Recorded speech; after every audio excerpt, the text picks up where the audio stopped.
fala dele e há três reações: os que escarneceram, os que disseram a respeito disso que ouviremos numa outra ocasião, e aqueles que se juntaram a ele, entre eles o Areopagita, Dionísio e uma irmã, uma mulher chamada Dâmaris.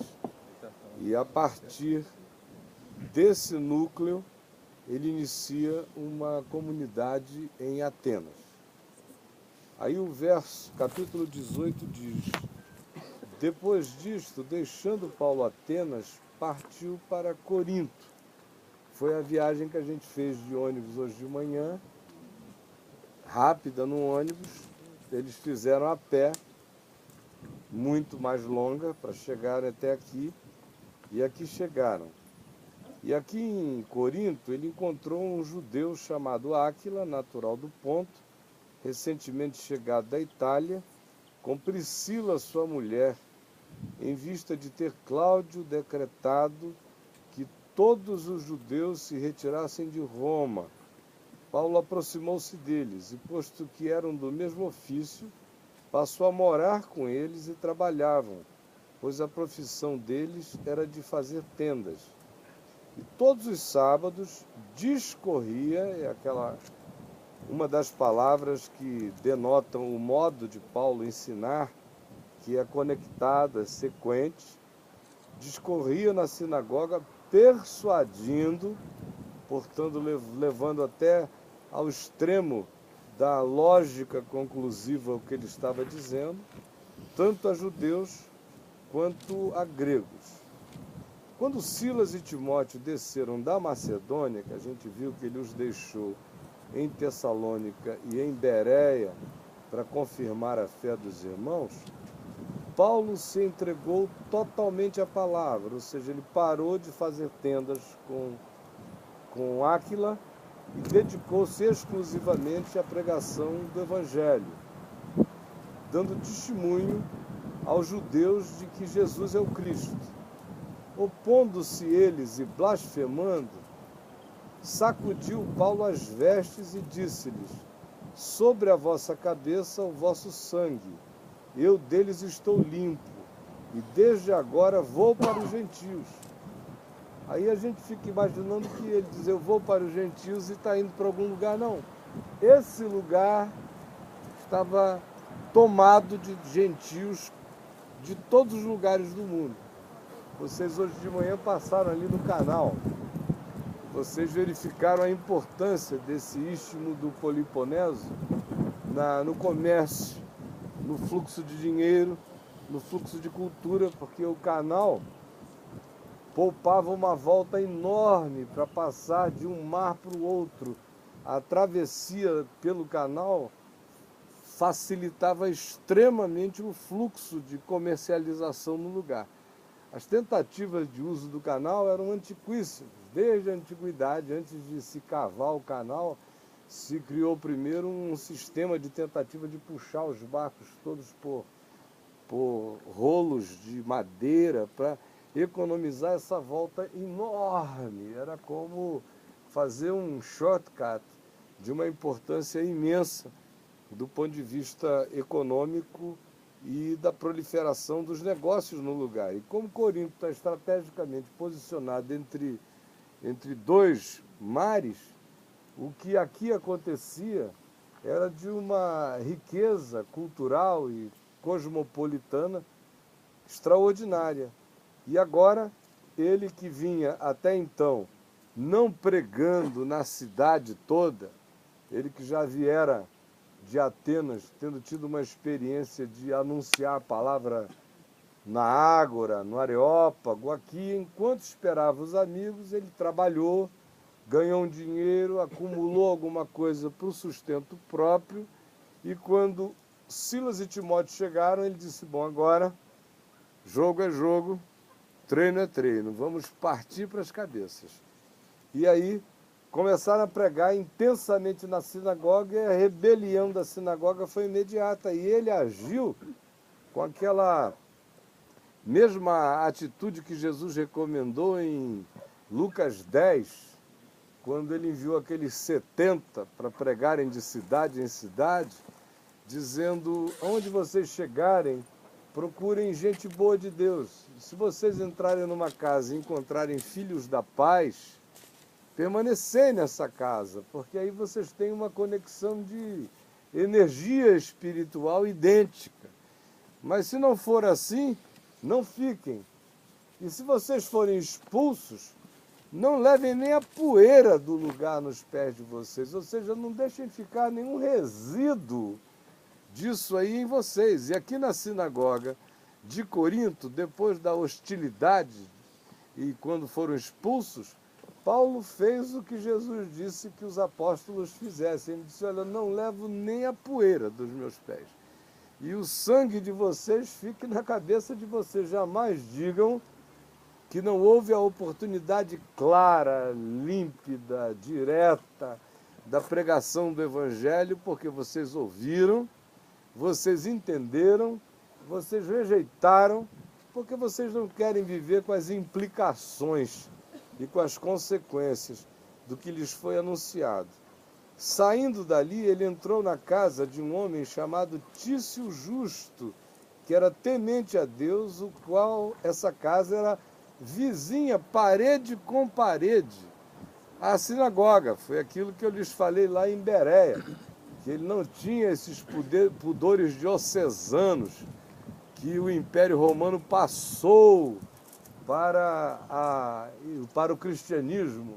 E o cristianismo, nas suas muitas variáveis denominacionais, faz a mesma coisa. Tem alguém pregando ali, eu tenho que pregar bem longe, porque aqui já é o meu pedaço. Paulo foi expulso da sinagoga. Tício Justo, que tinha uma casa contígua à sinagoga, disse, pode vir para cá. E ele não disse, não, aí não pega bem, porque o pessoal vai estar fazendo oração lá, a gente vai estar cantando aqui. Então ele entrou mesmo.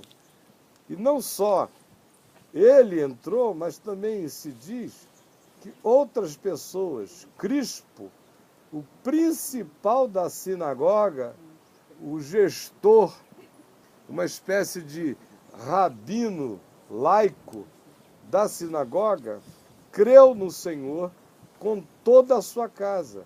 Também muitos de Corinto, ouvindo, criam e eram batizados. Teve então Paulo à noite, aqui nesta cidade, uma visão do Senhor que lhe disse, não temas, pelo contrário, fala e não te cales, porquanto eu estou contigo e ninguém ousará fazer-te mal, pois tenho muito povo nesta cidade. E ali permaneceu 1 ano e 6 meses ensinando entre eles a palavra de Deus. 1 ano e 6 meses é a segunda estada mais longa de Paulo. A outra seria em Éfeso, onde cronologicamente ele ainda não chegou. Nós é que já passamos primeiro por Éfeso, mas na cronologia de Atos ele vai chegar depois. E essa, então, antes de chegar a Éfeso, é a estada mais longa dele num lugar ensinando. É outra vez a palavra usada, o verbo é ensinar, é um dia depois do outro, é consequência, é exposição, é persuasão, não é palavreado solto. Ele começa e ele sabe aonde ele quer chegar, o que ele quer construir na mente das pessoas. Hoje a gente aqui em Corinto tem uma visão paridíssima do significado que essa cidade tinha. É preciso usar a imaginação. Lá no alto, vocês estão vendo a Acrópole de Corinto, a Acrocorinto, onde estava o templo de Afrodite, com as prostitutas cultuais. Eu vou falar disso daqui a um pouquinho mais. Aqui o templo de Apolo. E a cidade imensa se esparramando em todas as direções, com um bulício de vida muito grande. E por ser uma cidade portuária, eram marinheiros do mundo inteiro passando por aqui, com aquela cultura de marinheiro, que aonde chega quer descarregar o sêmen, aonde chega quer encher a cara, aonde chega deseja um relaxation, porque a vida de um navio hoje em dia ainda é angustiante, com todos os confortos dos navios mesmo de carga, Imagine naqueles dias o que era viajar, atravessar mares, os desconfortos enormes, de modo que chegar na cidade, eles chegavam como seres bárbaros, desesperados para encontros com mulheres, para beberem, para conversarem, para caírem doidos pelas esquinas, para fazerem suas arruaças, de modo que Corinto se transformou num lugar extremamente complexo do ponto de vista dos comportamentos, porque havia comportamentos do mundo inteiro se expressando aqui. Não havia nada monolítico, tudo era plural em Corinto, tudo era diverso. Eram muitas formas de vestir, muitas línguas sendo faladas enquanto você andava, muitas expressões de culto, muita atitude diferente, e tudo isso convergindo para um mesmo ambiente, para uma cidade grandiosa e muito bem posicionada. Por que eu estou dizendo isso? Porque sem essa imaginação mínima, a gente não entende, por exemplo, a relação de Paulo nas cartas que ele escreveu à igreja aqui em Corinto. E é isso que de carinha eu peço a vocês que vão guardando enquanto eu prossigo a leitura. Vejam como Paulo chegou aqui já meio cansado de apanhar. Ele ainda iria apanhar muito depois, mas a primeira viagem foi tão hostil, a segunda viagem que ele está fazendo também já tão cheia de hostilidade, que ele chega em Corinto meio cansado. Por isso ele chega e não sai logo pregando. Ele encontra Áquila e a mulher dele, Prisca, e diz, deixa eu fazer tenda, ganhar um dinheirinho, ficar sossegado um pouco, amealhar alguma coisa pessoal para eu não ficar dependendo que me tragam dinheiro da Macedônia ou me mandem recursos de algum lugar, nem fique dependendo das pessoas imediatas aqui do lugar. Deixa eu fazer o que eu posso fazer para me cuidar enquanto os meus amigos chegam, Timóteo e Silas, para virem aqui me ajudar. E ele também entendia que Priscila e Áquila, como um casal, não deveriam ser expostos a perigos, eles eram um casal. Já Timóteo e Silas eram dois solteirões como ele. Se o pau cantar, não tem problema, a gente está aí para aguentar, mas eu não vou expor o casal a uma situação de risco desnecessária. Quando chegam os dois, ele diz, agora vamos. E aí agride a sinagoga com o ensino e a sinagoga não suporta. E ele vai para a casa de Tício o Justo. E o verso 12 diz, antes do 12, eu ia dizendo que ele estava cansado a ponto de que o Senhor o visitou à noite com uma visão de consolação, uma visão de ânimo, que diz, olha Paulo, não sai daqui não, porque era tão confuso isso aqui. Era uma Ibiza grega. Alguém aqui já foi a Ibiza? Ibiza é uma maluquice, é uma loucura. Rola de tudo em Ibiza. Aqui era Corinto, era a Ibiza da Grécia. Era um bordel aberto, num certo sentido. E o espírito dele tinha os constrangimentos que ele tinha, como homem, de estar em determinados lugares, onde quer que você saia, é aquela panaceia de loucura de todos os modos. Além do que, tem uma sinagoga hostil. E ele está cansado.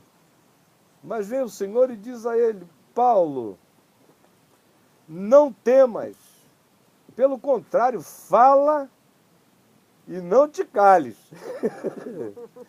Isso é que é ter um Senhor consolador na vida da gente. Porquanto eu estou contigo e ninguém ousará fazer-te mal, pois tenho muito povo nesta cidade. Isso aqui é uma coisa linda que eu estava lendo ali fora e me emocionou, porque eu estava precisando hoje aqui de uma emoção particular. E o Senhor dizendo, fala e não te cales, porque eu tenho muito povo nesta cidade, naquele lugar louco. O Senhor disse, não fique impressionado com as aparências. No meio dessa maluquice tem gente me querendo. No meio dessa prostituição toda, tem uma avidez por Deus que não sabe que é por Deus.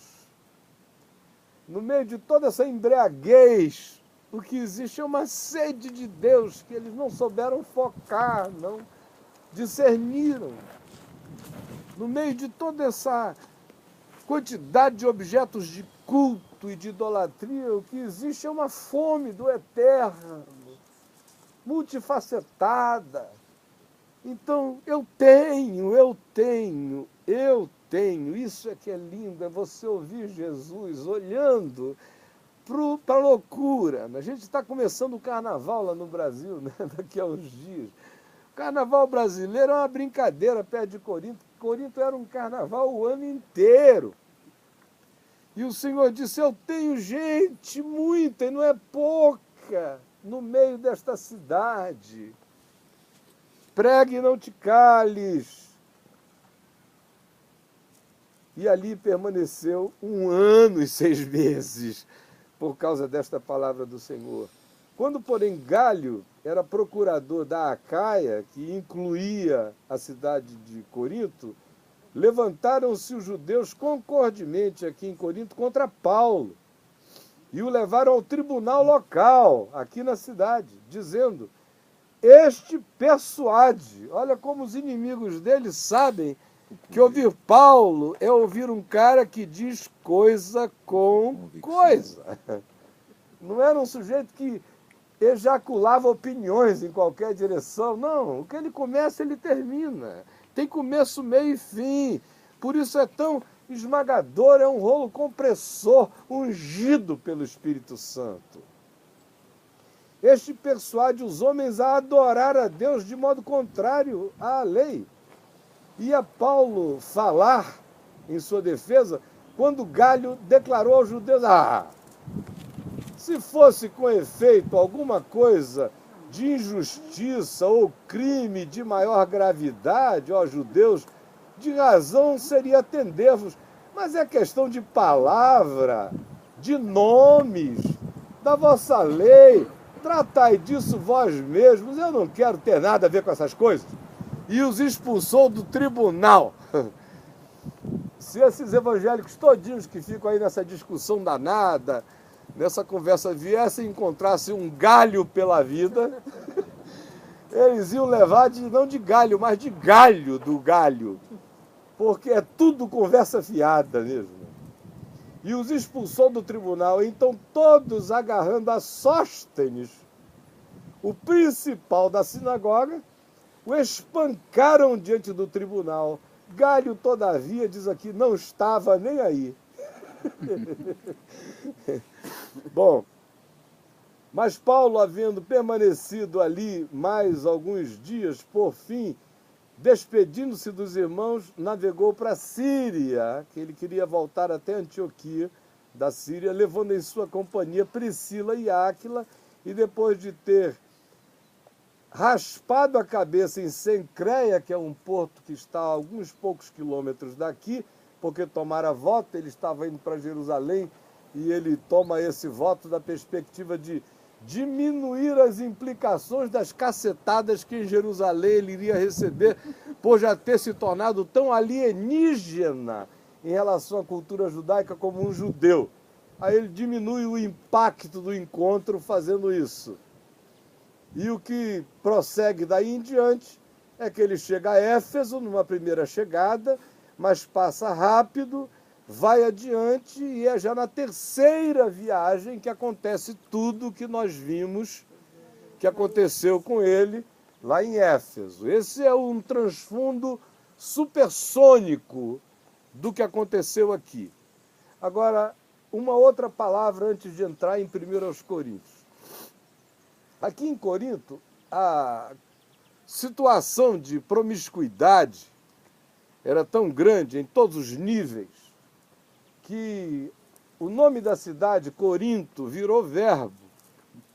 Eu corintianizo, tu corintianizas, ele corintianiza, nós corintianizamos, vós corintianizais, eles corintianizam, assim vai.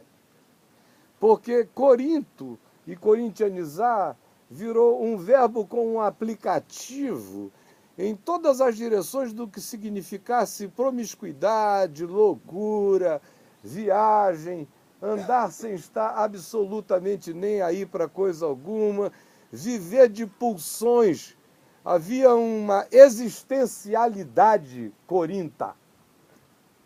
Havia um impulso que dizia, em qualquer direção que seja a sua pulsão, vá.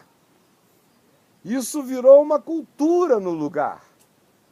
Agora, é para esse povo, dessa cultura, com essa atitude, que Jesus diz, eu tenho muita gente nesta cidade, Paulo, por isso fica aqui.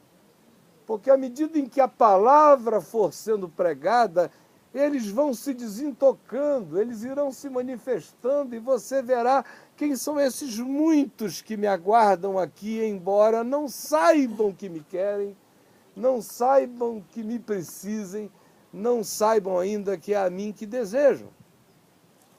Aí Paulo fica, prega, gente se ajunta à fé, e depois ele vai embora.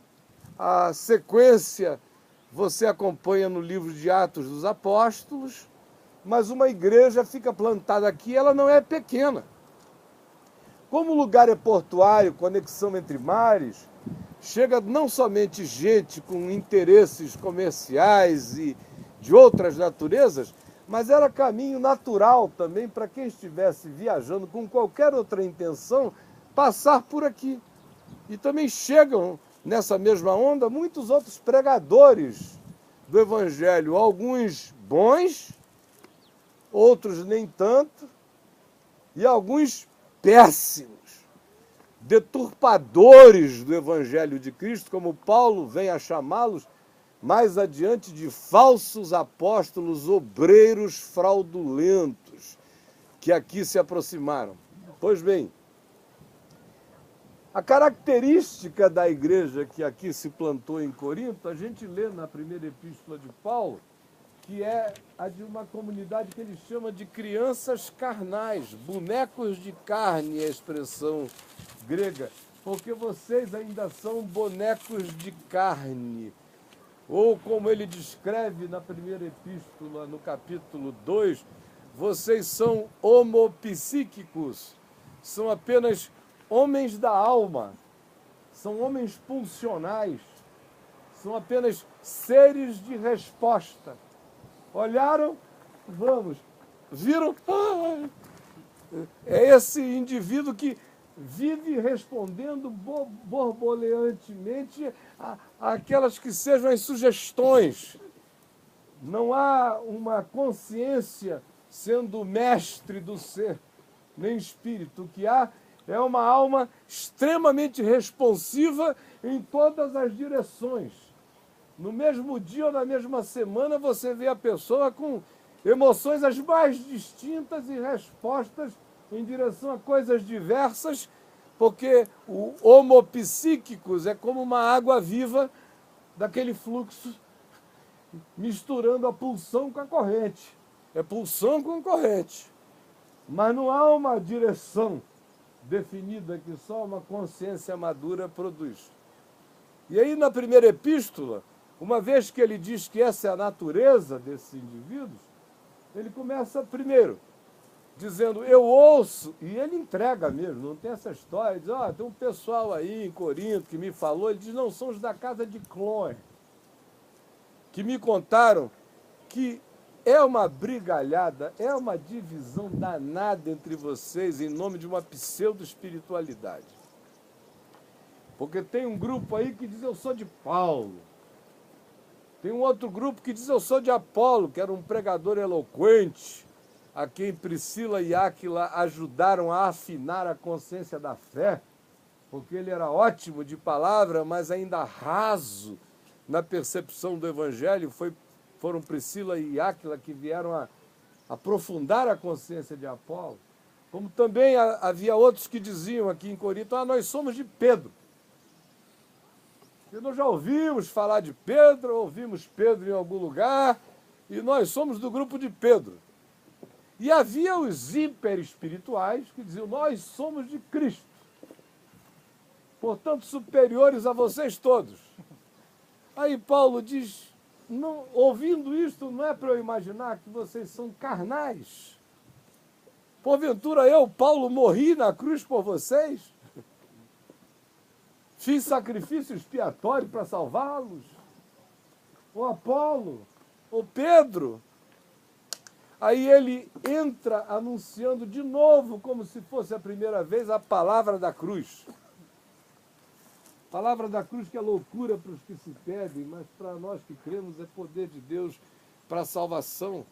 E também vai desmontando todo o processo de chegada de pregadores gnósticos, querendo dar aquela ênfase na sabedoria salvadora, naquela sabedoria de mistério. Quem souber certas coisas acima de outros, eleva-se espiritualmente sobre esses outros. Ele diz, vocês não entenderam que Deus tornou louca toda essa sabedoria do mundo?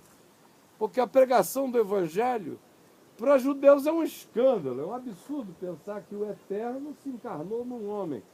Para os gregos é uma loucura indescritível. E Paulo tinha tido a recente experiência grega em Atenas, da zombaria, da brincadeira, na hora que ele fala do Deus encarnado e da ressurreição. E é isso que ele vai encontrar o tempo todo, era inconcebível. E ele diz, mas Deus tornou louca a sabedoria deste mundo e se revelou aos simples no Evangelho. Aí ele ataca, numa cidade que também tem muita prosperidade econômica, a soberba dos que estavam começando a se engrandecer numa teologiazinha da prosperidade.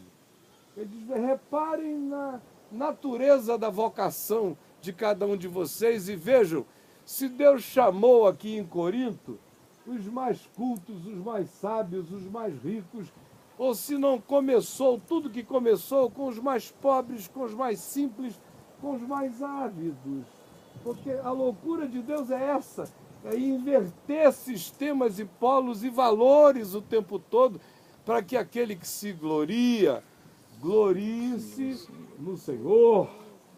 Aí ele entra no capítulo 3, nos afirmando de novo e acentuando esses mesmos conceitos e significados até o fim do capítulo 4, quando ele chega no capítulo 4, no fim do capítulo 4, início do 5, quando ele termina de falar da loucura do divisionismo e da loucura dessas buscas de superioridade, de consciência de uns sobre os outros, ele pontua um outro problema seríssimo de Corinto, que é o da imoralidade.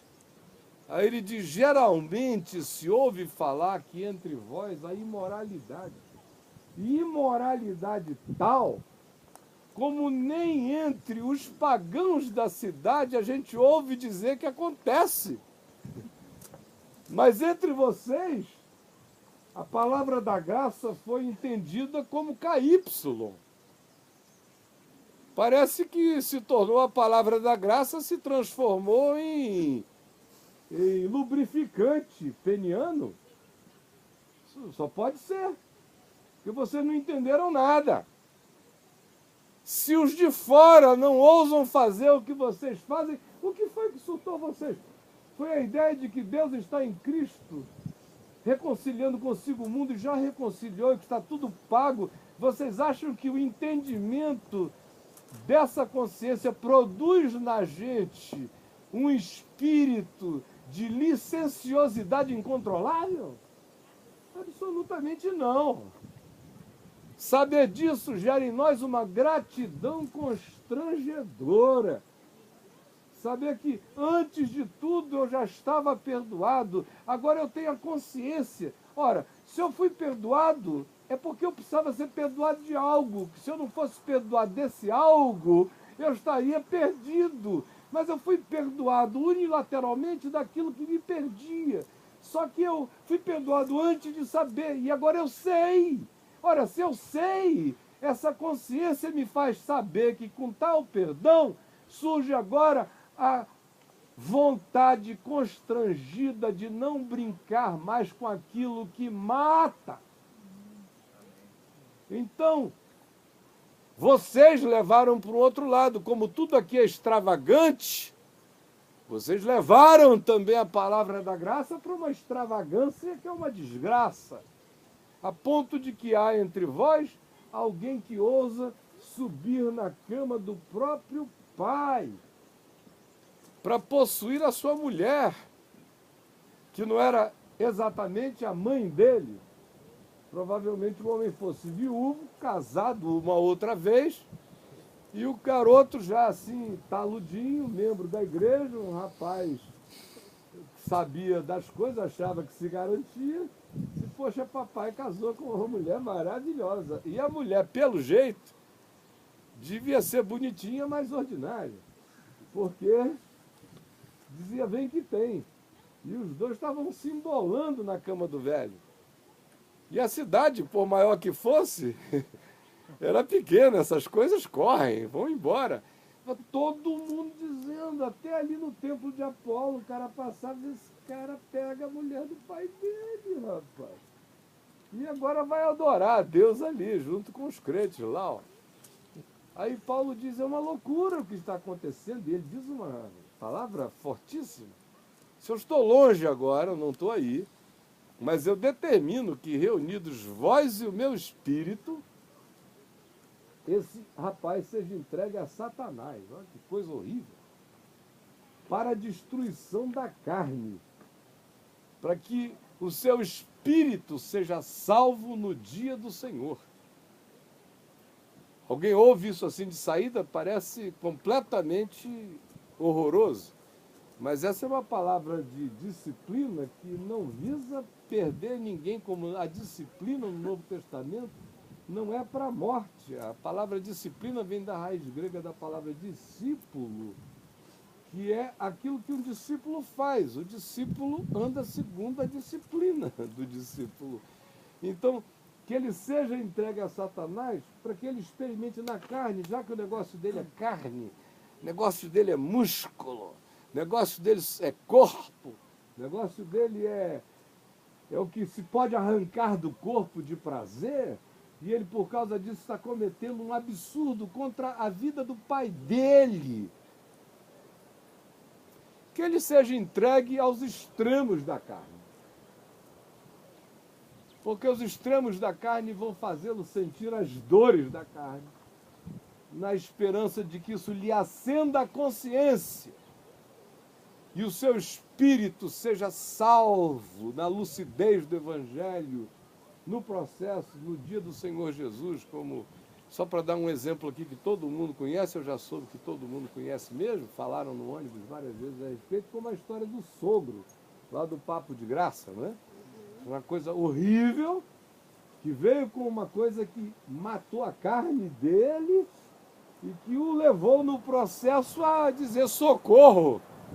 Do contrário, estivesse ele vivo com aquela nora lá, onde iria ele e o que aconteceria com ambos e com o coração daquele filho esmagado por aquela dor indescritível.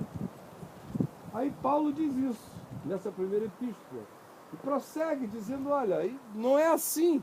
Aí ele trata de um outro assunto e diz, também ouço dizer que entre vocês, como esta é uma cidade comercial, tinha muito negócio rolando e a igreja estava cheia de homens de negócios e de comerciantes, tem gente pegando o irmão e levando o irmão a um tribunal secular. Agora apresente-se a causa do fulano de tal, aí lá vem ele, lá crente, tem uma demanda contra este fulano aqui, inclusive frequentamos a mesma igreja juntos ali. Aí lá vem o outro dizendo, não, mas é ele que está me enganando. Aí ainda pegam testemunhas da igreja, uns contra, outros a favor, perante um juízo secular. E Paulo disse, meu Deus, será que não tem uma pessoa sábia entre vós, moderada para chamar, sentar e chegarem a termos de justiça e de bom senso? Vocês têm que recorrer a uma potestade de justiça secular para resolver aquilo que no reino de Deus se resolve, conforme Jesus ensinou em Mateus 18, com diálogo, com conversa, com proximidade. O só haver entre vós tais demandas já é vergonha completa, ele disse. Ao contrário, se vocês tivessem entendido o Evangelho, vocês sofreriam o dano, ao invés de levar a causa a esse nível. Se vocês tivessem entendido o Evangelho, vocês sofreriam uma perda do que levarem o Evangelho para uma questão, para um tribunal secular onde um juiz pagão exerce a ascendência de consciência sobre os cristãos, porque vocês não têm consciência de nada. Aí no capítulo 7, ele trata de uma questão que tinha a ver com algo pululante aqui também, que era a proliferação dos casamentos, ou os casamentos bígamos ou polígamos, que já existiam, como também aqueles que estavam querendo praticar monogamias sucessivas, né? Como outro dia o meu filho Ciro estava contando para a gente que em Dubai, hoje em dia, por causa do legalismo islâmico, onde não pode haver contato de um homem com uma prostituta, tem prostituta que vira esposa do cara por 20 minutos. Eles vão a um determinado lugar, aí eles se casam e vapt-vupt, quando acabou, assina a carta de divórcio, ele vai embora. Nunca transei com uma prostituta na minha vida. Aqui em Corinto, estava havendo também muita monogamia sucessiva, e tinha pai angustiado, porque eles tinham filhas virgens, nesse ambiente onde toda a carne nova era uma delícia. Aí diziam, o que a gente vai fazer? Escreveram perguntando a Paulo. E Paulo disse, olha, o que eu tenho a dizer é o seguinte. Primeiro aos casados. Com essa oferta de sexo, vocês, homens e mulheres casados, não deixem de transar. Está escrito aí, em 1 Coríntios 7, do verso 1 em diante. Estou só traduzindo para um português mais simples. Moderno. Porque está dito, não vos priveis um ao outro, exceto, talvez, por mútuo consentimento, isso para vos dedicardes à oração e logo vos ajuntardes sexualmente, para que Satanás não vos tente por causa da incontinência. Então ele disse, cercado por um ambiente de oferta sexual cotidiana, vocês, mulheres que queiram se santificar, pelo amor de Deus, se santifiquem embaixo do marido ou em cima do marido, mas se santifiquem no movimento da alegria. Aleluia! E todo dia! E o tempo todo! E se tiverem que dar uma paradinha, seja por consentimento mútuo e não é uma exceção apenas para vocês se dedicarem à oração e não por muito tempo, para que Satanás não vos tente em razão da incontinência. A primeira coisa que ele diz. A outra coisa é para os jovens. Aqueles jovens aí, a moçada angustiada, ai meu Deus, é muita mulher. E o Evangelho diz que a gente pode casar, deve casar, amar alguém, mas não viver de experiências múltiplas e promíscuas. Aí Paulo sai com aquela que até hoje é muito mal entendida, né? É melhor casar do que viver abrasado.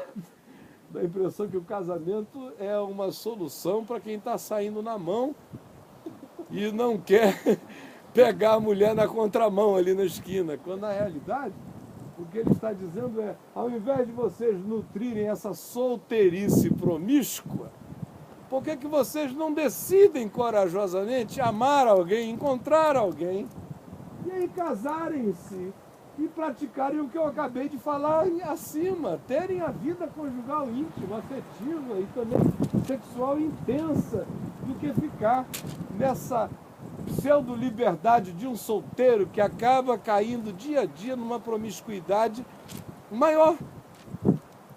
Aí ele prossegue e fala dos pais aflitos com as filhas virgens. O que a gente faz? Naquele tempo os pais ainda tinham ascensão sobre a vida das filhas. E um pai tinha ainda naqueles dias o poder de manter sua filha virgem. Faz tempo que essa era acabou, né? Hoje pai e mãe são os últimos a saberem que às vezes a menina virou Maria Batalhão. Mas naquele tempo dava para segurar. Tanto é que Paulo não fala com as moças, ele fala com o pai. Se algum pai tem filha virgem pretende mantê-la nesse estado ainda mais, ou porque ela não esteja adequada, não encontrou ninguém que seja de confiança naquele tempo, vocês têm que saber, as escolhas para casamento passavam decisivamente por aprovações familiares, sobre caráter, atitude, era um outro mundo, com outra consciência. Hoje a gente fica até chocado, escandalizado com isso, mas o mundo antigo não conhecia outra forma de tratamento relacional que não viajasse também por dentro dos consentimentos paternos e maternos e dos estímulos familiares. Aí ele disse, se alguém quer manter a sua filha virgem e consegue fazer isso sem violência, bem faz. Porque do jeito que as coisas estão em volta, as alternativas são muito poucas. E casar por casar gera frequentemente mais problemas do que a vida de um solteiro em si acarreta. De modo que não fiquem procurando casamentos por casamento. Se casarem, casem com quem de fato se pode casar. Em se casando, casa. Ao invés de simplesmente dizer que tem um contrato de relação conjugal com alguém. Mas, ao dizer isso, ele diz, mas tem que haver também consentimento, bom senso, harmonia, para que isso não seja uma decisão despótica. Aí ele fala das mulheres que estão casadas com homens não crentes, ou seja, quando ele chegou aqui, muitas mulheres creram no Evangelho, mas já eram casadas com adoradores de Apolo, ou de qualquer um outro deus, ou com práticas distintas e variadas. E aí, essas pessoas queriam saber o que fariam agora. Porque é muito difícil, a gente tem que admitir, você ganhar uma consciência espiritual sobre quem é Deus para você, e o significado da vida, e os valores do Evangelho, e ter que passar a vida do lado de um cara que não apenas ronca e solta puns metralhadores. Não, isso é o de menos, isso é a bobagem. Como disse aquela senhorinha viúva indiana, depois que o cara vai, você sente até saudade disso, né? É sinal de que ele está vivo. Agora, não, e não é esse o problema. O problema é a exalação de maldade, o problema é a falta de comunhão interior, o problema é a música dos Beatles. She says yes, I say no. É tudo díspare, tudo contrário, não há comunhão mental, não há comunhão de olhar, não há comunhão de sentimentos, não há comunhão de interpretação da vida. Isso é horroroso. Aí Paulo diz, olha, se esse já é o seu caso, e o seu marido não cristão, não discípulo, consente em viver com você, consente, tem um sentimento de assentimento sincero nesse vínculo, não se separe dele, de jeito nenhum. Agora, se você está casada com alguém ou casado com alguém diametralmente oposto, e esse vínculo, ele diz, só produz escravidão, sujeição, desigualdade, esmagamento, humilhação, acachapamento, ninguém tem que ficar sujeito a isso, ele disse. Que se separem, que se apartem. Porque nós não fomos chamados a nenhuma forma de escravidão humana. Toda escravidão humana é anti-Deus, é anti-vida. A gente só fica sob escravidão, Paulo diz, escrevendo aí um pouquinho mais adiante, se não tem alternativa entre estar escravo e respirar. Respire escravo ainda. Viver, ser é melhor do que não ser. Mas se você tiver uma oportunidade mínima de sair desse jugo de escravidão, de qualquer que seja a natureza, saia fora. Cada um ande conforme Deus o tem chamado, é o que está escrito aí. Aquele que foi chamado sendo escravo é liberto no Senhor. E aquele que foi chamado em Cristo sendo livre é escravo de Cristo. De modo que o escravo de homens em Cristo fica liberto da consciência. E o liberto socialmente em Cristo fica escravo do amor que o faz tratar a todos em serviço e bondade. E assim é a consciência do Evangelho. Aí ele prossegue um pouco mais e fala de questões relacionadas ao sustento dele. Ele alude ao fato de que somente ele e Barnabé, aparentemente, eram os apóstolos que andavam por aí sem mulher, sem companheira, sem casamento. Aí quando você estabelece um parâmetro muito elevado de vida pessoal, Pedro era um cara muito mais normal, que era casado. E, eventualmente, quem sabe, ele tenha levado a esposa dele para algumas jornadas com ele e outros apóstolos, mas Paulo e Barnabé eram os solteirões da vez. E aí, toda vez que alguém via Paulo sendo servido por uma irmã, já começava aquela fofocada geral. Aí vinha Paulo de algum lugar e vinham umas duas irmãs com Paulo. Aí já começava a pensar, será que Paulo está pegando? Qual é a intenção dele? Vai casar? E aí ele expressa isso assim, meio de saco cheio, né? Assim, pelo amor de Deus, vocês só pensam naquilo. São só irmãs. São pessoinhas. Assim como eu sirvo vocês, homens, e as esposas de vocês, essas irmãs me servem. Assim como Jesus, lá em Lucas 8, se diz que foi servido a vida inteira, durante aqueles 3 anos e 6 meses de ministério, por algumas mulheres com bens, muitas delas casadas, até com gente importante do Principado de Herodes, e que o serviam. Assim é comigo e com Barnabé, mas, por favor, tire essa maldade da cabeça. E ele vai dizendo um monte de outras coisas, sobre, por exemplo, a questão de dinheiro, de salário, como ele tinha conseguido viver aqui sem depender do salário de ninguém, da manutenção que viesse de ninguém, do sustento de ninguém, mas diz, e se eu precisasse? Haveria alguma coisa errada nisso? Não é justo que eu que vivo e me dedico exclusivamente a atender, a ensinar e a pregar o Evangelho de coisas espirituais imponderavelmente superiores, fosse sustentado pelas ponderabilidades mínimas de pão, água, casa, sustento e essas coisas que têm começo, meio e fim? Mas ele diz, graças a Deus, essa glória ninguém me roubará nas regiões da Acaia. Que essa região, onde eu não precisei ser sustentado pelo dinheiro de nenhum de vocês, eu me autofinanciei o tempo todo. E essa glória vocês não vão me tirar, até porque vocês não têm nem grandeza humana para ajudar. Há uma mesquinharia em vocês, em relação à qual eu peço a Deus que me livre de depender de vocês. Como é a minha oração em muitos lugares. Tem determinados lugares em que a oração tem que ser essa, Senhor, salva-me de precisar desses irmãos. Algum dia na vida, salva-me. E eu dou graças a Deus que Ele envia, às vezes, gente distante, às vezes, gente que nem membro de nada é, mas que se comoveu com a sua vida e te sustenta. Do que depender de alguns que, para cada coisa que dão, querem saber se você trocou de roupa, onde é que você comprou aquilo, se esse relógio você comprou, você ganhou, você larapiou, sei lá o quê. Deus me livre de gente assim. E Paulo disse, eu, graças a Deus, estou livre de ter que responder a vocês essas questões. Pequenos são vocês, carnais, bonecos de carne, homopsíquicos, almas pulsantes.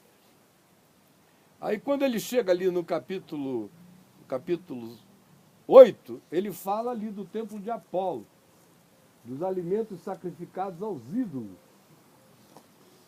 Porque tinha gente que tinha entendido já assim o Evangelho em parte. Entendido que tanto fazia. Iam passar ali na feira que tinha em volta do templo de Apolo, ou na Ágora aqui, e pegar a comida que tivesse que pegar no mercado, levar para casa e tratar e comer. Mas tinham outros recém-convertidos ou chegando à fé, que olhavam e diziam, não, eu sei que a comida que a banca da dona fulana vende é antes consagrada a Apolo. Eu sei que o que se vende desse lado do mercado é todo consagrado a Apolo. E para essas pessoas, elas ficavam em crise de comprar aquela comida que tinha sido consagrada a Apolo.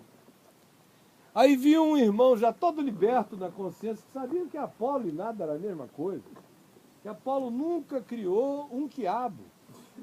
Que tudo é do Senhor, a terra e o que nela existe, tudo vem de Deus.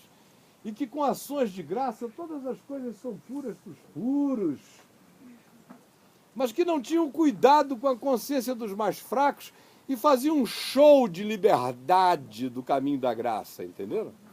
Como tem assim uns palhaços no caminho da graça com essa mesma atitude. Agora eu estou livre. O Caião me ensinou, me dá vontade de encontrar, mas dá de cajado nesses caras até não poder mais.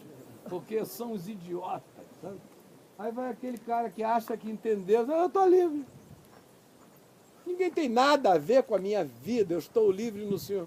Com a minha tem um bocado de coisa a ver.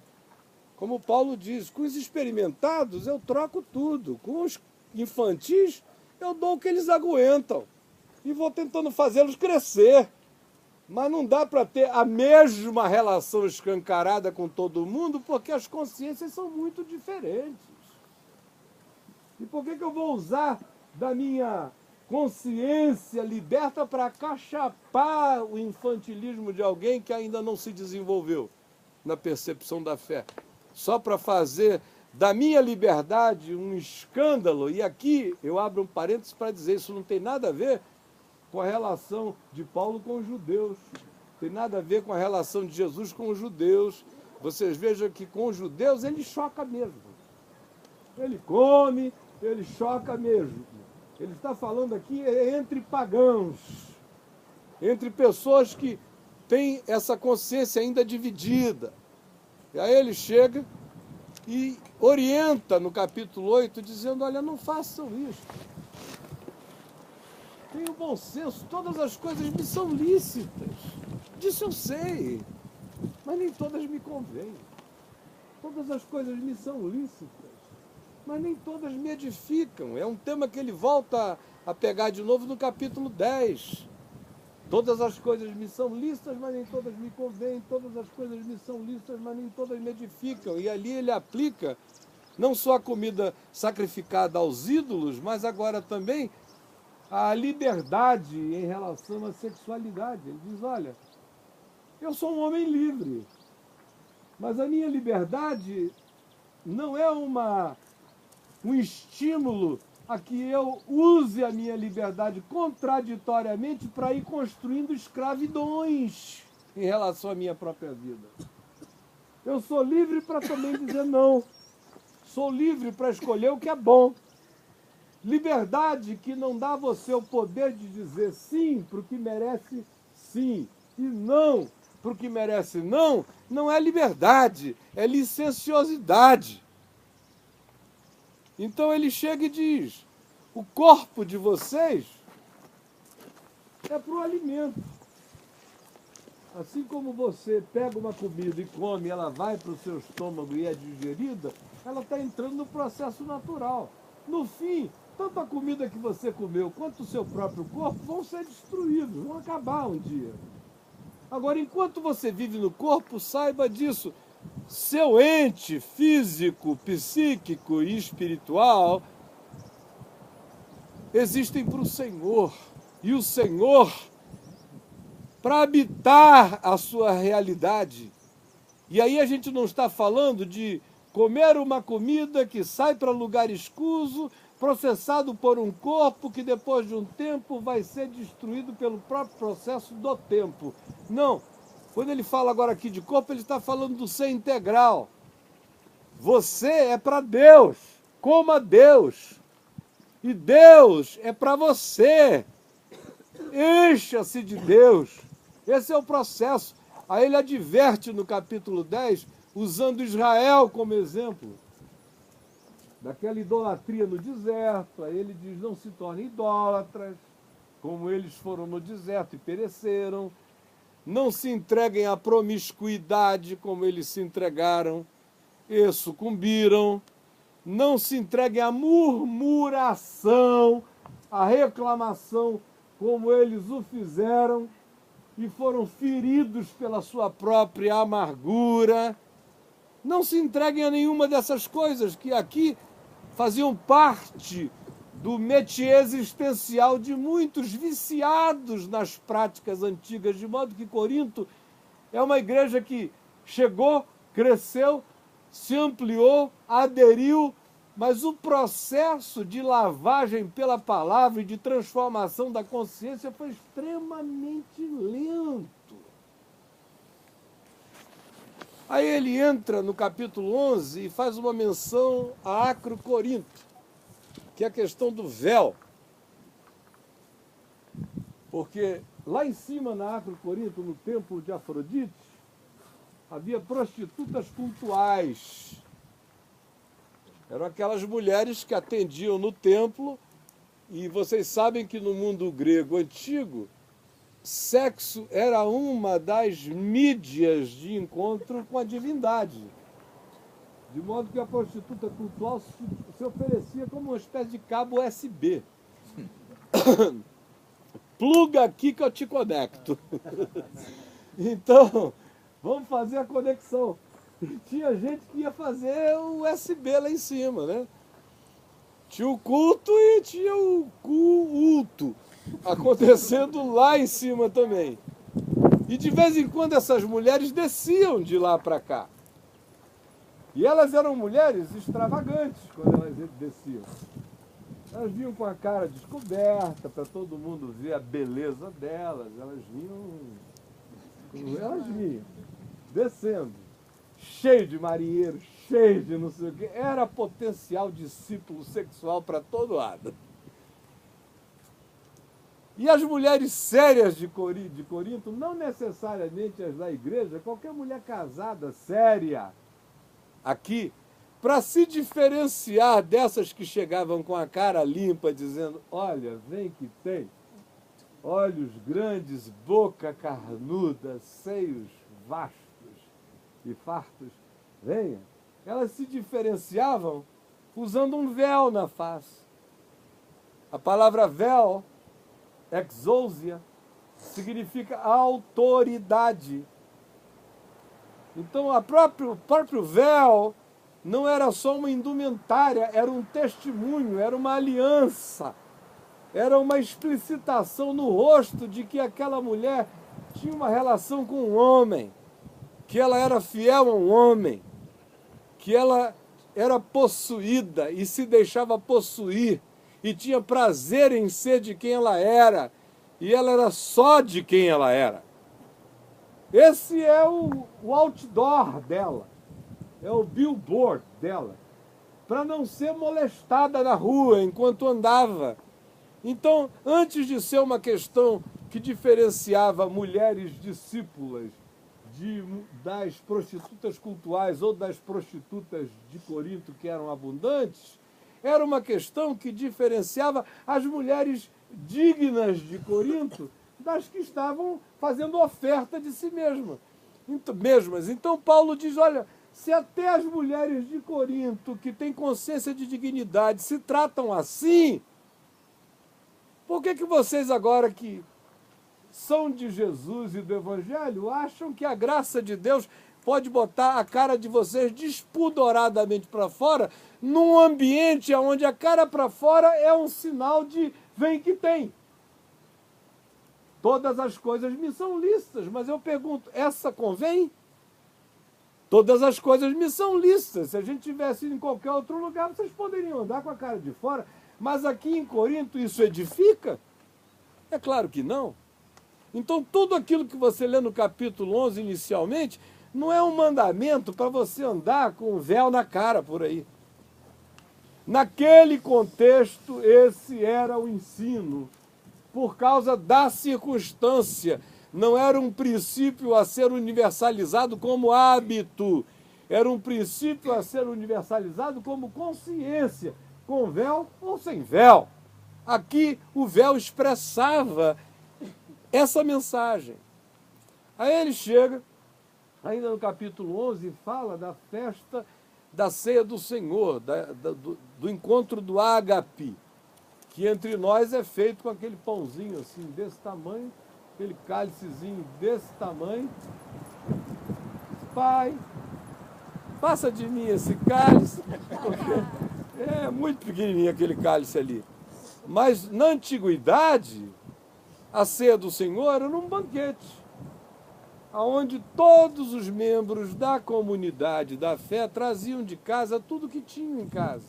Quem tinha mais trazia mais, quem tinha menos trazia menos, e não botava na sua mesa para dizer: aqui é o que eu trouxe da minha casa, olha só como é que eu trouxe esse vinho aqui, ó. Vinho maravilhoso, que eu mandei buscar lá de Canalic. Não. Ele trazia para dividir. Então a pobreza de um era compartilhada com a riqueza de outro era compartilhada com todos, de modo que a mesa era comum e todo mundo se servia de tudo, porque o testemunho do Evangelho é isso. Quem tem mais não teve sobrando, quem teve menos não lhe teve faltando. Esse não é o socialismo, mas é o espírito comunal do Evangelho, é justiça, paz e alegria no reino de Deus. E Paulo diz: olha, quando vocês estão se reunindo para pior. Era melhor nem fazer essa ceia, porque essa ceia é um assinte. Porque entre vós há aqueles que trazem vinho de casa, bebem tanto que ficam bêbados de porre na ceia. Ao passo que há pobrezinhos passando fome na ceia de vocês, enquanto vocês se refastelam nas comidas que trouxeram. Isso é nojento aos olhos de Deus. Nós não estamos no tempo de Apolo, nós estamos diante do Deus Santo. E se o Evangelho não puder produzir consciência solidária entre nós, Evangelho nenhum produziu nada em nós.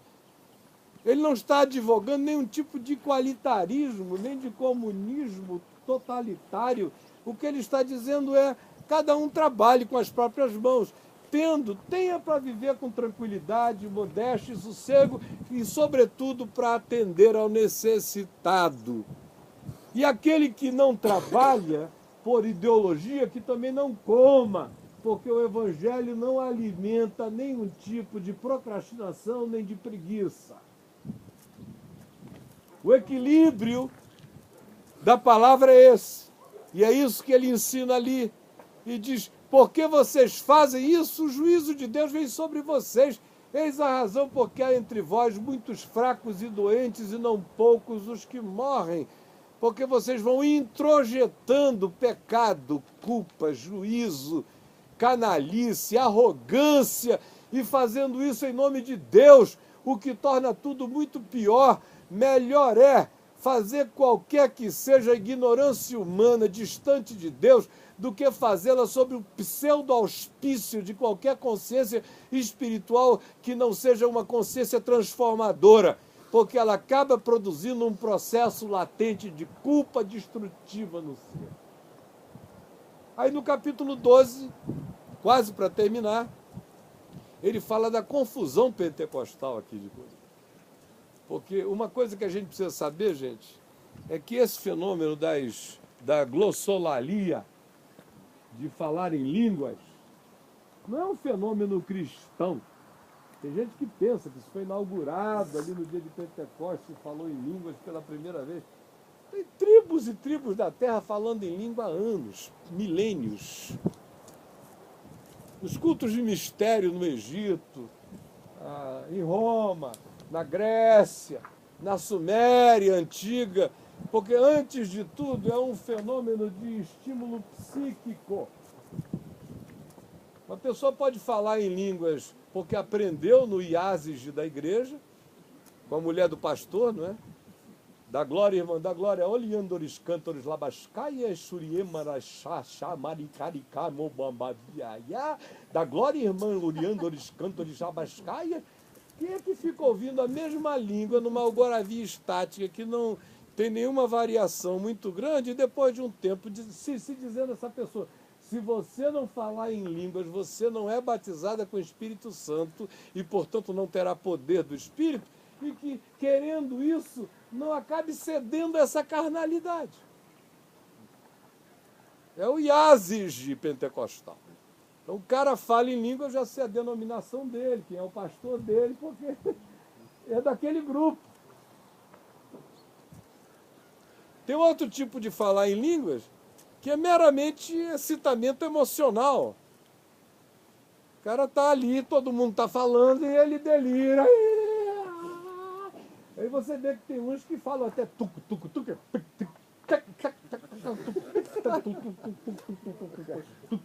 mas passou uma moto engulhando o pé do cara. Mas é só um excitamento psíquico.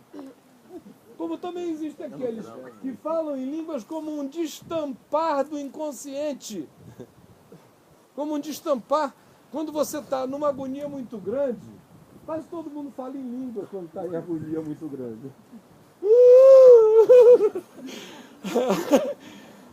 Você é capaz de dizer o indizível, o inexprimível, na agonia da sua dor. Ora, se você na agonia da sua dor ainda tem algum estímulo para fazer da sua agonia alguma coisa que seja dita não só como um gemido, mas como algo que expresse o inexprimível porque você foi educado assim, tanto faz se você é esquimó, se você é evangélico ou se você é um pagão de Corinto, vai sair a mesma coisa. E existem as línguas que são resultado do Espírito Santo em nós, que é o que Paulo diz, que é aquela que expressa o inconsciente diante de Deus, o inexprimível diante de Deus, e que não é forçada, que não é buscada, que não é ensinada, que quando ela brota de dentro de nós, ela brota num borbulhar maravilhoso, edificante, que se você está doído, você fica consolado, sem saber nem porquê. Se você está alegre, você extravasa a alegria para além de qualquer riso ou gargalhar, porque brota do seu espírito. E essa é a diferença entre os fenômenos de língua universal e aquela que é genuinamente produzida pelo Espírito Santo.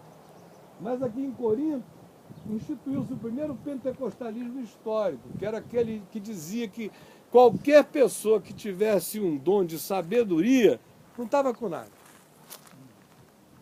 Eu, por exemplo, aqui em Corinto não estava com nada, porque eu falei em línguas depois de 5 anos de convertido. E os pentecostais ficavam em crise comigo. Eles diziam, você expulsa demônio, cura doente, prega a palavra com essa unção e você não fala em língua. Eu não falo não, meu irmão. Por quê? Eu digo, porque eu sei as que vocês falam. Até já aprendi a imitar de vocês todos, mas em mim só vai acontecer no dia que Deus fizer, porque eu não dou nenhuma ajudinha ao Espírito Santo para falar a língua em mim. Ele é Deus. Até o dia em que brotou dentro de mim, no meu quarto, eu, mamãe e papai orando, veio aquilo, e veio muitas outras vezes. Mas meu compromisso era com o ensino do Evangelho, e Paulo ensina aos Coríntios, não faça isso em público, isso edifica você sozinho, entra no teu quarto, fecha a porta do teu quarto, e fala com o teu pai que está em secreto, ou ora em línguas em secreto, mas não faz disso uma panaceia. Paulo disse em público, deem valor ao que seja racional, ao homem que os verbos da fala dele são persuadir, ensinar, todos eles em sequência. Vai dar ênfase para um negócio que orgasma nada para o entendimento dos outros e que só cria uma impressão de falsa espiritualidade que não comunica nada para agregar consciência e lucidez aos que estão ouvindo. Então, no capítulo 12, ele bota ordem nessa história. E diz, nem todos falam em outras línguas, assim como nem todos são apóstolos, nem todos são mestres, nem todos têm dons de curar, nem todos operam milagres, nem todos falam em outras línguas, cada coisa no seu próprio lugar, e tudo com verdade, espontaneidade e sinceridade. No capítulo 14, ele bota ordem no culto, porque também estava uma loucura o culto. Tinha gente que chegava lá e dizia, aleluia, maldito Jesus, oh glória a Deus. É o que está escrito. Tinha gente que dizia anátema Jesus, maldito Jesus. Glória a Deus, maldito Jesus, aleluia, brilhando-lhes cantores. Aí ele diz, olha, ninguém que está no Espírito Santo faz assim. O Espírito Santo não anula a mente da gente, nem a consciência da gente. Por outro lado, ninguém diz, Jesus é o meu Senhor. Não uma frase que grite, Jesus Cristo é o Senhor. Porque até o diabo diz isso. Este é o Cristo. Não é isso que eles dizem? Os demônios várias vezes acerca de Jesus. Ou a endemoninhada adivinhadora de Filipos. Esses são servos do Deus Altíssimo que vos anunciam o caminho da salvação.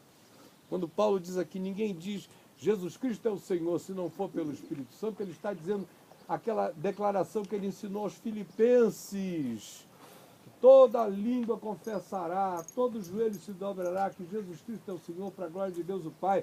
Ele não está falando de uma frase feita, ele está falando de uma consciência que possuiu o indivíduo. Ninguém com essa consciência expressará essa convicção se não for resultado da iluminação do Espírito Santo.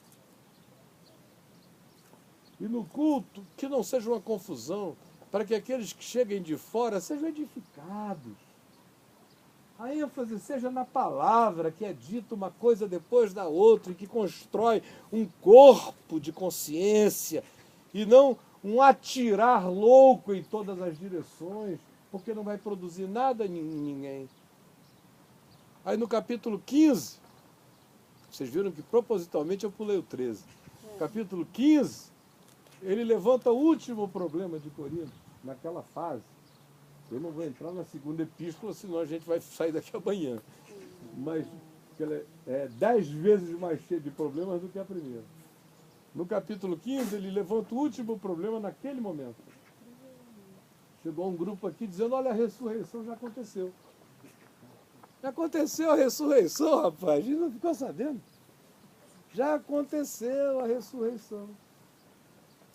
Aí Paulo pega o capítulo 15 todo e diz, olha, eu recebi do Senhor o que eu também entreguei, segundo o que eu aprendi dos apóstolos, eu mesmo encontrei a ele, mas Jesus ressuscitou de entre os mortos, e primeiro apareceu a fulano, depois a Beltrano, foram encontros reais, depois a todos. Chegou um dia que ele apareceu a 500 de uma vez só, e lhes ensinou a palavra durante 40 dias, comendo e bebendo com eles de maneira tátil.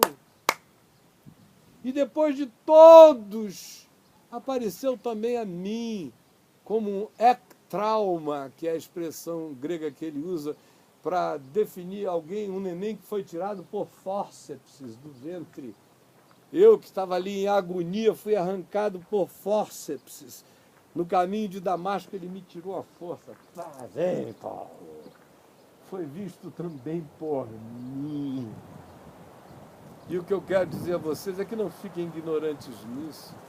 Pessoas já ressuscitaram, mas ninguém ressuscitou na perspectiva da promessa, no que diz respeito a ganhar um corpo glorificado. Esse dia quando aconteceu, os mortos em Cristo ressuscitarão primeiro, como a gente viu, Paulo falando aos Tessalonicenses, depois nós, os vivos, num abrir e fechar de olhos, iremos ao encontro do Senhor nos ares. E por último ele disse, tem gente ensinando que a ressurreição já aconteceu, para ensinar também a vocês que transcendência não existe mais.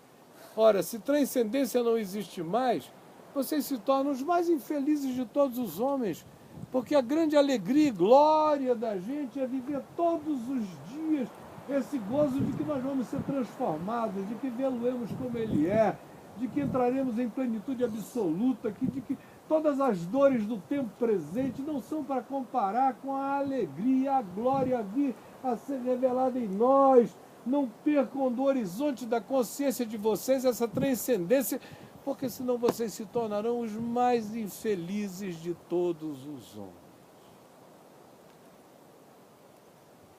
Agora, no meio disso tudo, ele disse aquilo que é só o que interessa para terminar. no meio disso tudo, ele disse, olha, se vocês não chegarem nesse ponto aqui, qualquer outra viagem, qualquer outro tema, qualquer outra discussão, não constrói nada, é periferia da periferia, é tolice. Porque ainda que eu fale, primeiro ele começa dizendo, eis que eu vos mostro um caminho sobremodo excelente. É o caminho no caminho.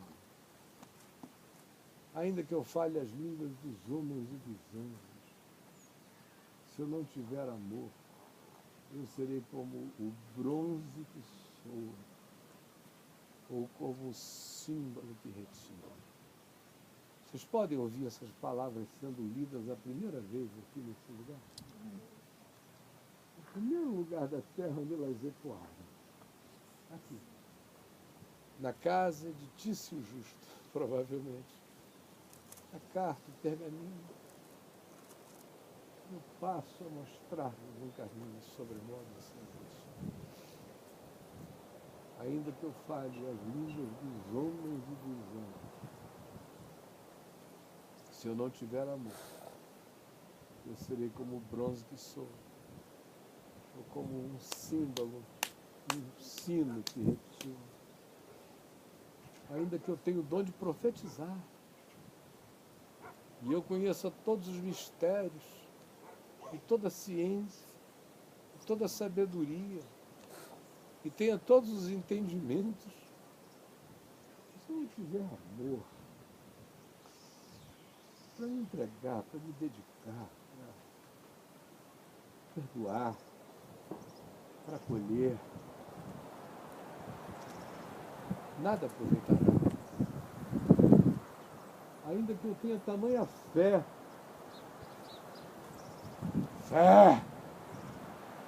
a ponto de transportar montes, se eu não tiver amor, nada disso me servirá. Ainda que eu tenha a atitude de pegar todos os meus bens e doá-los aos pobres e até entregar em martírio, em nome da honradez e da minha macheza, de dizer eu mostro das minhas convicções e da ortodoxia da minha fé. Mas se eu fizer isso tudo sem ser por causa de amor, nada disso construirá coisa alguma em mim. O amor é paciente, o amor é benigno, o amor não arde em ciúmes, o amor não se jacta, não se ufana, não se ensoberbece, o amor não se conduz inconvenientemente, o amor não se alegra com nenhuma forma de injustiça, o amor não sabe dizer bem feito. O amor apenas regozija-se com a verdade. O amor tudo sofre, não tem medo de sofrer. Tudo crê, dá chance positiva às possibilidades humanas sempre. Tudo espera o bem, espera o melhor. O amor não sabe torcer pelo que não é bom. O amor tudo suporta. Porque o amor jamais acaba. Ele muda de formas, ele muda de modos, mudando a relação, muda o tipo de amor, mas a gente não desama. Você pode um dia ter amado alguém conjugalmente e aquela relação se inviabilizou como conjugalidade. Mas você se ama, nunca vai desamar aquela pessoa. Mudou a forma, virou um irmão, uma irmã, um colega, um doente a ser tratado. Mas não alguém que foi agora desamado, porque o amor jamais acaba. Há muitas formas de amar, mas o amor não sabe se reverter de si mesmo.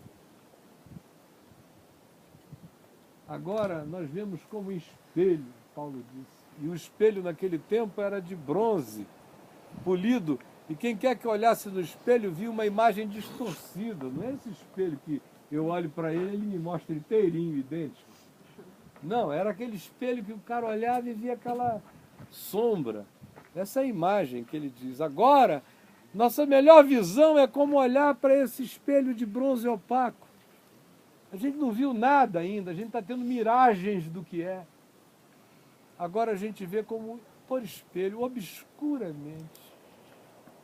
Mas naquele dia, nós veremos face a face. Amém.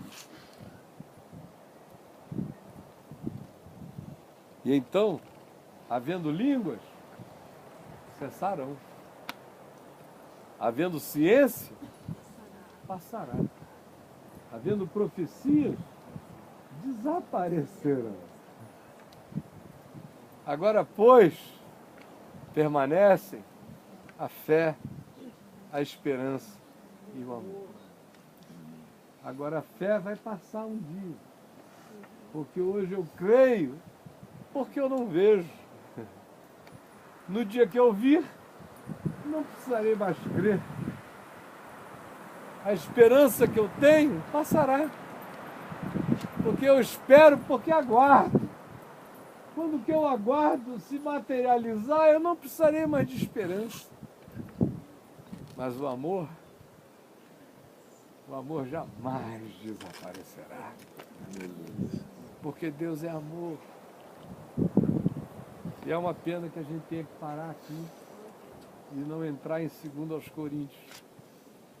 Mas com base nesse pequeno histórico, leiam 1 Coríntios, leiam 2 Coríntios, e o Senhor nos iluminará. Amém. Vamos orar então, juntos. Amém. Desculpem deixá-los tanto tempo sentados, já quase 2 horas, 1h40. Perdão. Senhor Jesus, eu quero pedir que Tu nos visites a todos nós, porque nós somos muito carnais mesmo. Muito carnais. Nós somos uns brasileirinhos carnais, filhos de uma igreja podre de carnalidade, de um ambiente egótico, hedônico, infantilizado, que busca só emoções e prazeres e que não privilegia a consciência nem as raízes da vida em nós. Perdão. Converte-nos de homopsíquicos, de homens almáticos, de gente que vive só para as respostas da alma e circunstâncias, e dá-nos uma consciência espiritual plantada no Evangelho. E que essas palavras ditas aqui a esses irmãos fiquem no coração deles e no meu para sempre. Bem como cheguem aos corações de milhões de outros que vão assistir pela Vem Ver TV, e que haja luz, esclarecimento, compreensão e libertação em muita gente. Conduz-nos no resto desta viagem, logo mais voando para Tel Aviv, dá-nos Tua paz, permite que todos nós andemos no melhor entendimento e que encontremos favor em todas as passagens. Assim como eu também te oro pela Nina, pelo outro companheiro de guia, de viagem, que o Senhor seja sobre ele, como por esse senhorzinho que tem dirigido o carro para mim, assim como eu te oro por aquele homem que Adriano e eu encontramos ontem do nada, e que já veio perguntando a mim se eu crio em Jesus, e dizendo que ele era muito mal, mas que Jesus tinha salvo a ele muitas vezes e que por isso ele cria em ti. E ele foi assim um anjo de Deus no nosso coração, me colocando na alma alguns sonhos sobre Atenas, alguns desejos de plantar algo aqui, nessa época de crise, de angústia desse povo, onde tem tanta gente em desespero, precisando de consolação. quando tu tantas vezes nos fala por bocas diferentes, passa a Macedônia e ajuda-nos. Por favor, segue conosco no resto dessa viagem, permite que o que aconteceu até agora não seja nem sombra do que tu virás ainda a revelar a nós no resto desses dias. É o que eu te peço, em nome de Jesus. Amém. Amém.